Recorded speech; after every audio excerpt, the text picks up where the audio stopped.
Shalom and good morning everyone. పరిశుద్ధులైన Elohim బిడ్డలందరికీ ఉదయకాల శుభవందనములు. ఇది నా కృపావాక్యము చూసుకుందాము. పరిశుద్ధులారా, ఆదికాండము 3వ అధ్యాయము 20వ వచనము. ఆదాము తన భార్యకు హవ్వ అని పేరు పెట్టెను. సృష్టికర్త అయిన యెహోవా ఆదాము గారికి అధికారమునిచ్చాడు. ఏమని? సమస్తపు జంతువులకు ఆయన ఏ పేరైతే పెడతాడో ఆ పేరే స్థిరపరచబడుతుందని. వాటన్ని కలగజేసింది పరలోకపు తండ్రి యెహోవా, కానీ వాటి పేర్లు పెట్టే అధికారం మాత్రము మానవుడికి ఇచ్చాడు, ఆదాముకు ఇచ్చాడు మొదటి. అదే విధముగా తాను నిర్మించిన ఆ స్త్రీకి మరి ఆ పేరు పెట్టుకునే భాగ్యము కూడా ఆదాము గారికి ఇచ్చాడు. అయితే ఆదాము గారు ఎంత మంచి పేరు పెట్టుకున్నారంటే ముద్దుగా హవ్వా. హవ్వా హవ్వ అనగా అందులో సృష్టికర్త యొక్క పేరు ఉన్నది. బిడ్డలారా, సృష్టికర్త యొక్క పేరు ఎందుకనగా యెహోవా. యెహోవా య అనగా ఉన్నవాడు, హ అంటే ఆయన ఒక్కడే, వా అంటే జీవము గలవాడు. అయితే తన భార్యకి ఏం పెట్టుకున్నాడు? హ వా.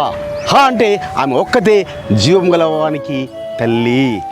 జీవం గల ప్రతివానికి తల్లి హవ్వ ఒక్కతేనని తను పెట్టుకున్నాడు. ఇక అది మొదలుకొని ఈ సృష్టిలో ప్రతి వారికి తల్లి, మొదటి తల్లి ఎవరనగా హవ్వ అని మరి అక్కడ నుంచి అనగా ముద్దుగా పరలోకపు తండ్రి యొక్క పేరును పెట్టుకున్నాడు.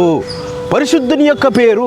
ఎందుకనగా దూతలు దివారాత్రులు యెహోవా పరిశుద్ధుడు పరిశుద్ధుడు పరిశుద్ధుడు అని పొగుడుచున్నారు, కొనియాడుచున్నారు.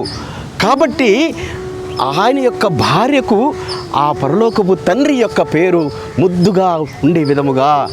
సో ఆయన వేరే ఏదైనా పెట్టుకోవచ్చు. ఎందుకంటే ఆదాము అనగా ప్రతి జీవం గలవానికి తండ్రి అని, అనగా మట్టి నుంచి తీయబడిన వాడని అర్థము, మొదటి మానవుడని అర్థము. అది పరలోకపు తండ్రి పెట్టాడు. ఎందుకనగా ఆయన జీవవాయువు ఊదాడు కాబట్టి ఆయన జీవవాయువు ఊది ఆ మానవునికి ఆదామని పేరు పెట్టాడు, అనగా మట్టి నుంచి తీయబడిన వాడని.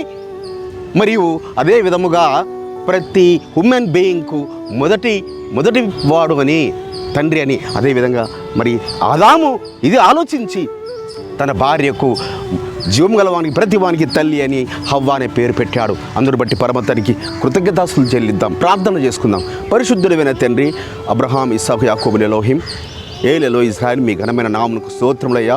ఈ సృష్టిలో ఆదామును కలుగజేసిన మీరు అయ్యా సర్వ సృష్టిలో ప్రతి జీవరాశికి పేరు పెట్టే భాగ్యం అతనికి ఇచ్చారు. తన భార్య కూడా అయ్యా మరి మీ యొక్క పేరు పెట్టుకోవడానికి ఆయనలో చూపిన కృపను బట్టి మీ ఘనమైన నామమునకు స్తోత్రములు చెల్లిస్తూ యాషోవా మెస్సీయ నామమున స్తుతించి ప్రార్థించి వేడుకుంటున్నాం పరమ తండ్రి, ఆమేన్.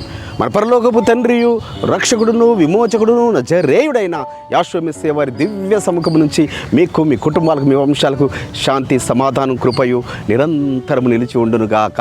ఆమేన్.